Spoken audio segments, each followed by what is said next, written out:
What up, what up? Thank you for being here. It's me, Drea, yeah. Today's episode is Propaganda and Pressing Matters. What we're looking at is the body of work by Jeremy Rifkin that's on YouTube. It's called Third Industrial Revolution, and the other one is called Programming the Nation. It's about subliminal messaging in the masses. That's also on YouTube. It's kind of a popcorn episode, so what we're going to do is kind of jump around with different ideas, different thoughts. It's taken apart a little bit more than usual, but I like the idea of being able to do that so we get a lot of different digestive thoughts going on. I hope you enjoy. Thank you for being here. We will get into the homework at the end of the episode.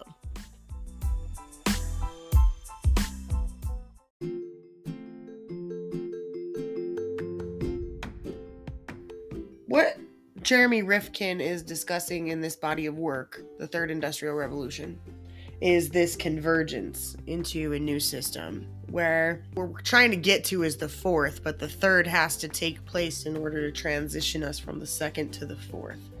To give you a nutshell idea of that, that's where he breaks down the three internets that are going to take place.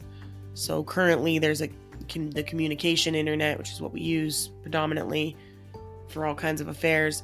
Then there will be the GPS, driverless car, driverless truck, satellite-based navigation system, which makes sense if we move towards a society that has driverless vehicles or hovercraft cars. It's going to have to operate off of its own internet system. It's not going to be stable enough to run off of the basic fiber optic fucking cables we've got running through the ocean right now. Then you've got the renewable energy internet, which I actually think is so much more of a detailed conversation that was super fucking glossed over. And it's on purpose because to really conceptualize what the actual industrial revolution is, you need to know about the renewable energy internet, if you will. Now, the way that Jeremy puts this into place is that the Internet of Things will be a kind of 360 model in the world by 2030. When you really start to take into account what's happening right now in the current climate of the world, Facebook is transitioning into the metaverse. This is exactly that. This is reflecting to you what it looks like when we start transitioning from an old system and an old way of 2D viewing things into a 3D, 4D, 5D, and beyond consciousness.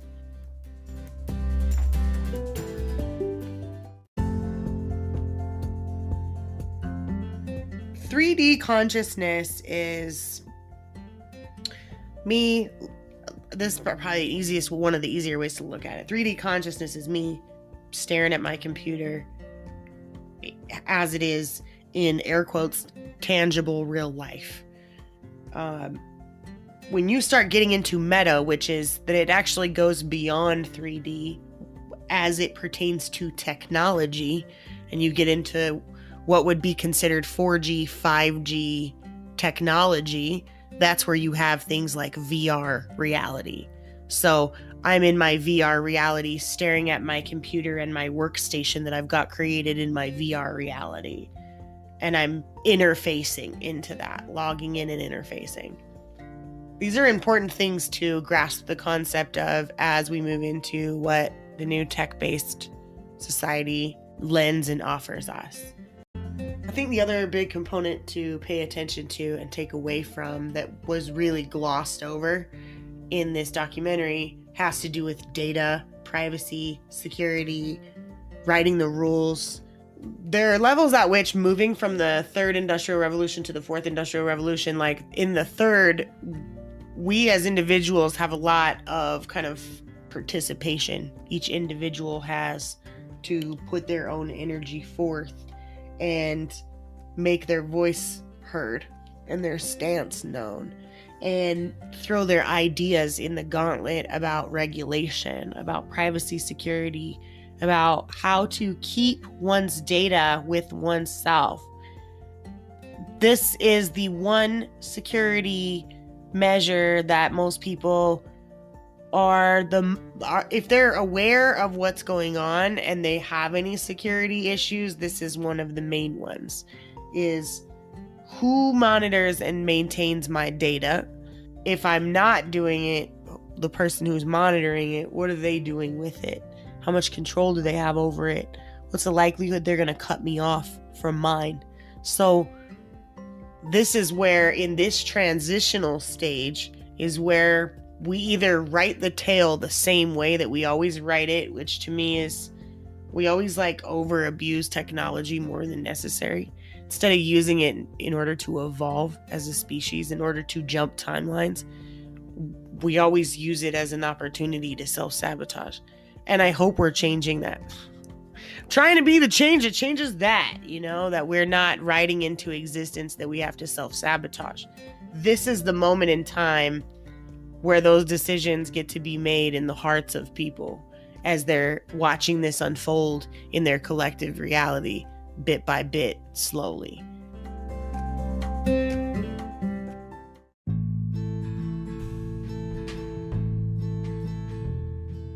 Economy, money, experience, none of it changes. It's a matter of recognizing that it will evolve into a new type of system, but the power structure that one thing has controlled it, knows what's going on, is kind of directing the whole thing. We are constantly looking at economy like a pyramid, like someone's on top and it has to trickle down. Rifkin tries to run it like more loose to denser energy analogy. At the core of it, what you're really just kind of breaking down is the process of manifestation. So to me, there's some level of the things that he said that I think are misleading. Like he also said physics don't have nothing to do with the economy. Like for one move on this side, there's not really an equal move on the other side. And that's just not true.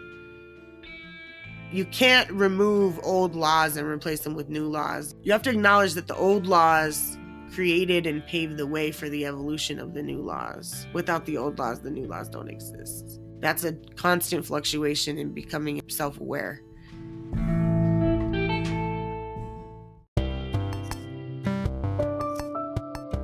Another thing that I thought was fascinating about this was the way that he broke down one of the ways in which this changes the economy, but the example that is the easiest to look at when it comes to the third industrial revolution, which is like basically us laying the format for renewable energy to be the way that we're actually operating with energy, and then laying the format for AI, if you will, or robotics, if you will, to be the manpower that operates the plane of existence we call Earth. We equate that if we can create an image of ourselves and then program it to do the tasks that we do, that somehow we are evolving as a species to become better than we ever have been. But that to me is a little bit misleading because they know that that's not actually what they're intending or what they're promoting. There's been plenty of documentaries out there, and fucking bonus points if you want to go watch this one. It's called Transhumanism. There's been plenty of documentaries out there that discuss how there are lots of companies working on if we could use technology to be immortal. This isn't speculation. There's like whole documentaries about people who have been spending their money on doing this.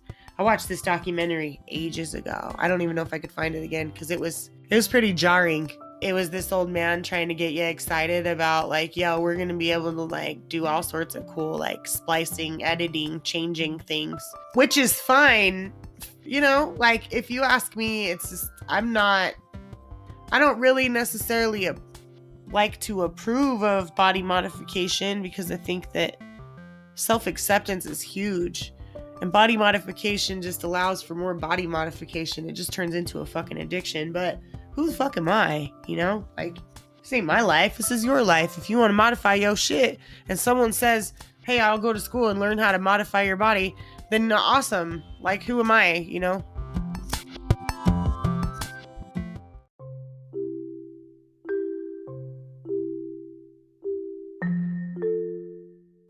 We're gonna use machine learning to reflect and be self-aware. We're gonna use machine learning to be able to identify more about who we are based on what we watch machine learning do. We're just, number one, lazy. And that's the first thing we'll realize is how fucking lazy we are. We're so lazy that we would rather create a fleet of fucking robots to do all our work than teach ourselves how to be more creative and more effective with the things that we do. We want to just maintain the power structure, keep doing things the way that we do them, but have the robots do the work. It's not conducive to growth and evolution. If you want to do that, I understand. It's just not conducive to growth and evolution.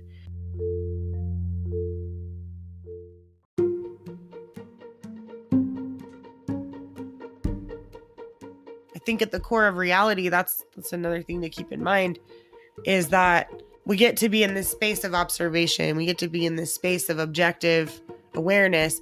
And that's very, very important when we're going to make big decisions about what to do with our data, what to do with security, what to do with privacy, is that each individual has a say over their fucking data. No one is put into a box where someone else gets to control what that person is doing with that information or with that data. There's probably a lot more that needs to be understood about how data is collected, mined, and how it is literally everywhere, that we leave it everywhere we go. Those are kind of the main key points that I wanted to discuss, was this kind of system setup, this convergence of the old into the new, and how we're moving on to the Internet of Things. Next, let's get into some of these more sinister pieces when we're looking at the Programming the Nation.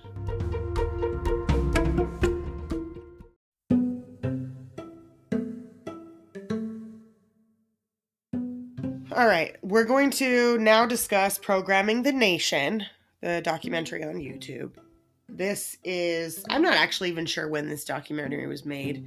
I'm sure it was like maybe early 2000s or late 90s by the looks of some of the graphics.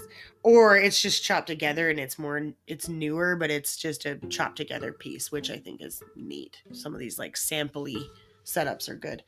Anyways, this falls right in line with what we're discussing when it comes to overall what's happening with the psychology of the collective, of society as a whole.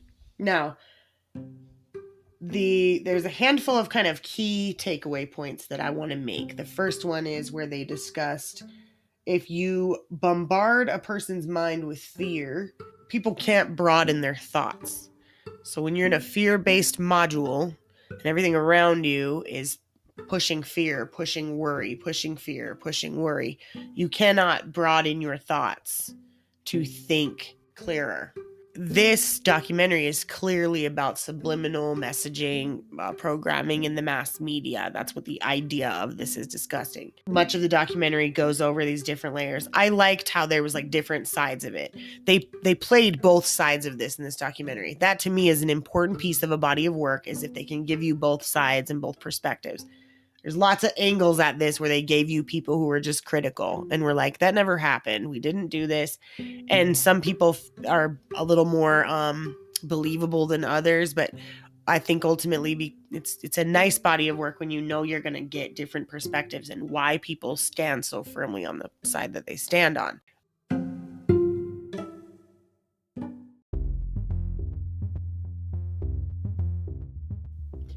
One of the things that I found pretty disturbing after watching this documentary was that they are able to achieve brand loyalty in a child by the age of 2, if that child's been exposed to media.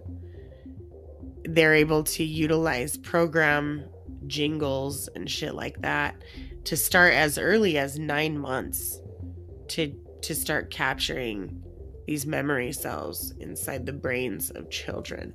There's like laws against this because it is well understood that impressionable, irrational minds like kids don't know the difference between quality and the character that they just like on TV that's trying to sell them the product. The level at which this has now become a generational problem is, alarming. It just to stand back and take a look at it's alarming. I think this speaks volumes about Hollywood and about the machine that is Hollywood. I know that it's like hard for people to conceptualize, but I think this also lends to the real genuine truth of how stranger than fiction shit really is. Like, body doubles are a killer example, okay? Like, it is very well known that important, prominent historical figures have had body doubles. This has literally been going on for centuries. This level of like, left hand doesn't tell the right hand what to do deception. If you can't see what you're looking at in terms of ancient religions that are probably gilded, they're probably very like hidden and archaic. Now, I don't think everyone is meant to know and be aware of that. I think that there are certain levels to what that means when you become aware of those things and what it means for your own agency, what you do as an individual, who you represent, who you stand for. And if you stand for anything, I like to stay objective in everything. So for me, it's all just a realm of inquiry. It's all just a realm of request. I've never got it all, riddle me this, riddle me that. I've solved it all. I very much have speculation, opinion, and some level of synchronicity between reaching to connect this, to connect that.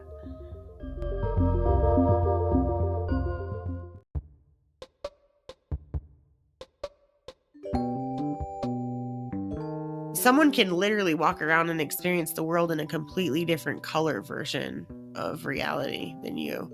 And you think that yours is the only one that matters? Like, what experience are they having? Oh, they're having a broken experience because they don't see it the way we all do?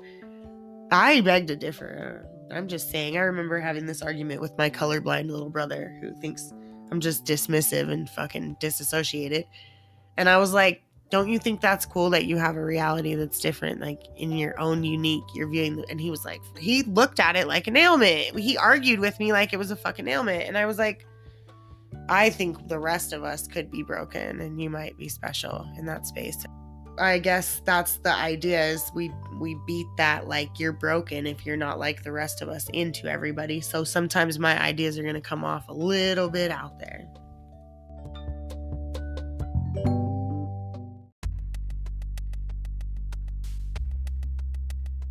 We're going to get into a handful of kind of other deep side angles here. I think one of the most predominant in the movie that they discuss is the subliminal messaging side of it. Playing back messages, putting subtracks on things. Fast forward to 2021, we are hyper aware that this is actually in everything. There's a whole underbelly of people who are completely aware that this is in the pop culture of music, and this is in the underbelly. It's embedded, it's planted. There are, celebrity that go along now and celebrate much of their conjurings.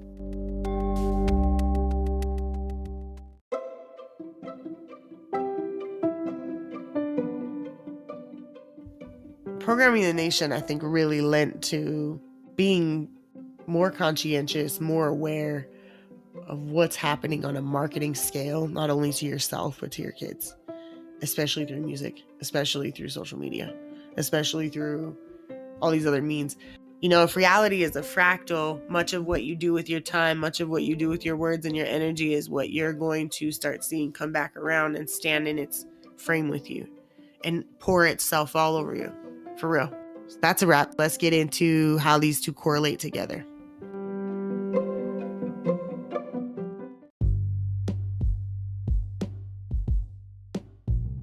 The reason why I smashed these two together is partially because I couldn't figure out which one I felt was more convenient to watch. And then the other part of it for me was also like, well, I think they go hand in hand, because one really is a piece of propaganda giving you an outline on shit that should be important for you to know, discuss, and research further. Don't trust this guy's every fucking word that he hangs on to with the entire structure. Why would you do that? He's a professional. He definitely knows more about it than I do, but this guy also got paid to be able to do this. This guy's also continuously getting paid. This guy's also funded and supported to do and put out the body of work that he puts out. And I think that there's also a space and a requirement for it in spiritual law. You can't do shady or grimy things to the mass collective of people without subliminally, subtly, in their faces, telling them what you're doing to them. It's a way to get them to acquiesce to it, which means co-sign, which means sign up for it, which means receive it. If you try to do some shady shit for eternity and you never try to tell the truth, you will eventually get caught. The energy recycles itself because you're sowing seeds to become experience, to have a full and complete experience. Does anyone ever really do it? Who knows? It's a probably like infinite fucking limitless amount of opportunities to transition and experience oneself. It's so beyond capability to really even sit down and wrap the capacity of your mind around, which is why most people will negate and argue right when they hear one thing instead of continuing to listen, because their fucking skill set is not built in to even let certain ideas ruminate. That is on purpose. We're taught not to let ideas ruminate, not to even use our minds that way. I have attempted to run the narrative on psyops with people, like just discussing how certain things are psyops, which is just like a fucking distraction so that the collective will not focus in one direction or the other. Of course, you always get a lot of pushback because people need to trust the original narrative in order to keep their reality from fucking falling apart. Understanding a psyop is just genuinely understanding subliminal suggestion. Subliminal suggestion happens all the time. It still happens in advertising. This documentary just pointed out much of what we do with the lower chakra natures when we put demonic looking faces and we put sexual energy, sexual chemistry, and we hide it in advertisement. The brain still picks up on it. The brain still feels it, gets it, because your brain is constantly absorbing whatever you're putting into it as far as energetically what's in your environment, what's in your space. Your brain is taking that information in.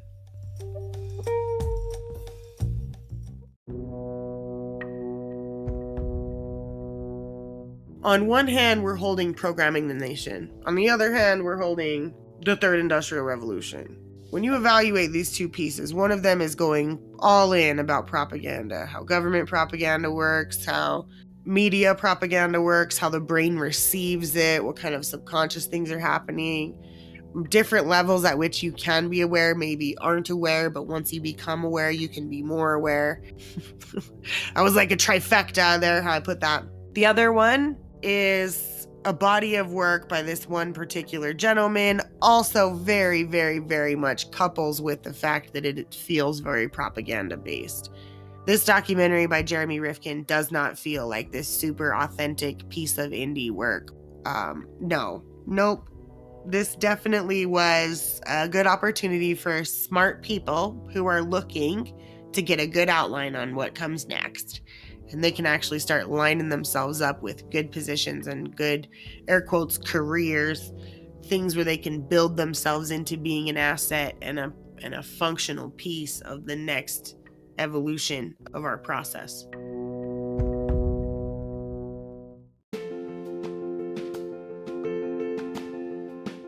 Some level of how we're being pitched the information in the Third Industrial Revolution is to make it easy and digestible, and also to get the collective to co-sign to the actual idea as it's been laid out forth.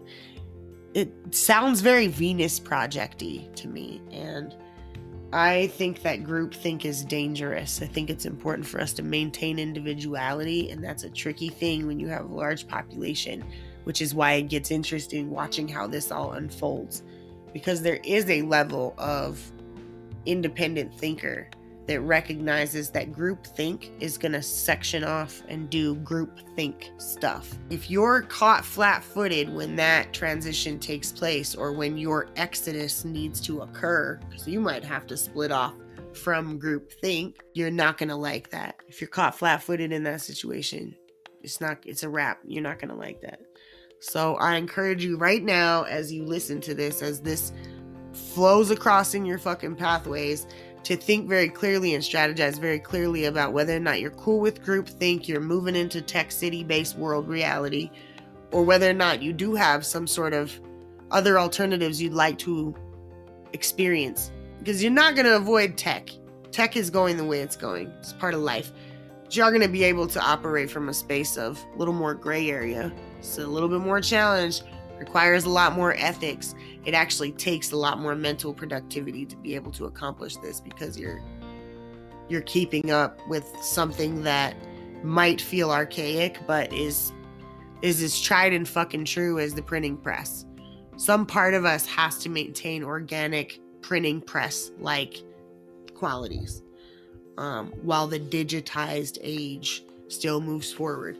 People love digital computers on their camera, but they also still love having a physical print photo to stare at. There's still a lane for physical reality, even though everything is going to move into something very interesting in the digital world. So, that being said, I'm going to leave that right there.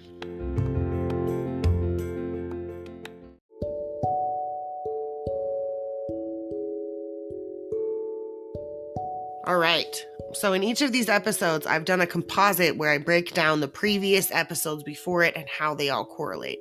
I think it's fairly obvious when you kind of take a look at the body of work we've done so far. Corporation, Kymatica, What the Bleep Do We Know, which is about quantum physics, getting into Open Secret, Third Eye Spies. If you take that culmination of psychic energy, quantum material, and then you break down kind of where the current system's going with technological advancement that we've discussed at length in this episode, and then where the kind of programming mechanisms work to help people easily digest what the new system looks like without overloading on it. I think it's important to bring that up because there is a status quo. And in any sort of a transition that is a natural transition from one system to the next, it's a natural progression for human consciousness to evolve into new types of awareness. In any state of that kind of a change, there is still a status quo. Don't forget that. That is how this correlates with the rest of them. We're not even going to make that too messy. Now let's get into the homework.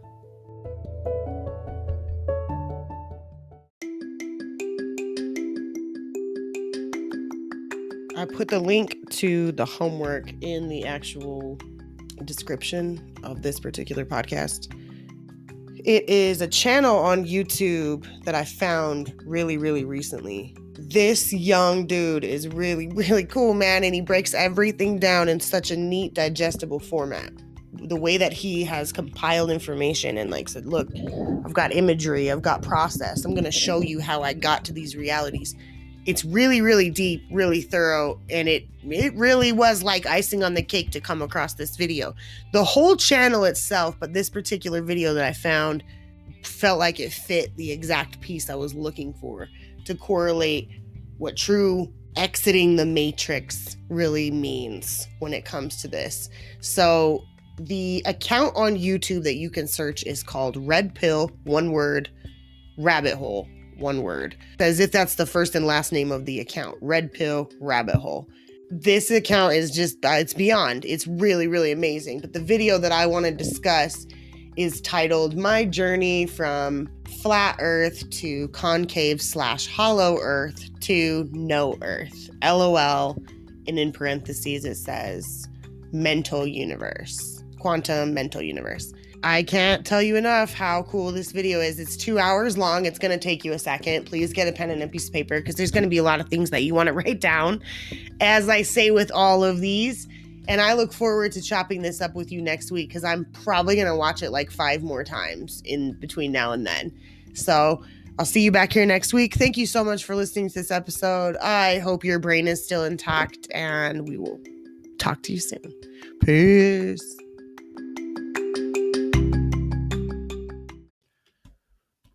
All right, I decided that I'm going to take this homework in a new direction.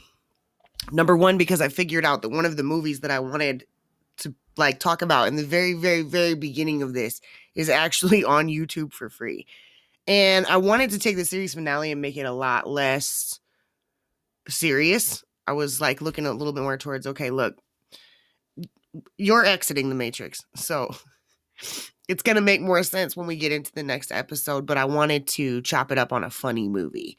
So if you have previously listened and already went back and did the homework for the link on the previous homework, then feel free. We're going to talk about that too.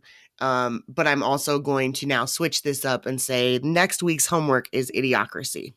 So that's the movie I want you to watch. You can find that on YouTube. It's free with ads. From what I hear, it's actually funny. Like some of the ads that have popped up with the movie are amazing. I have YouTube Premium and it's worth every penny. So I can watch it without the ads, but I would encourage you to check it out. It's Idiocracy. It's on YouTube with ads. So you can go stream it and then come back next week. Let's talk about it.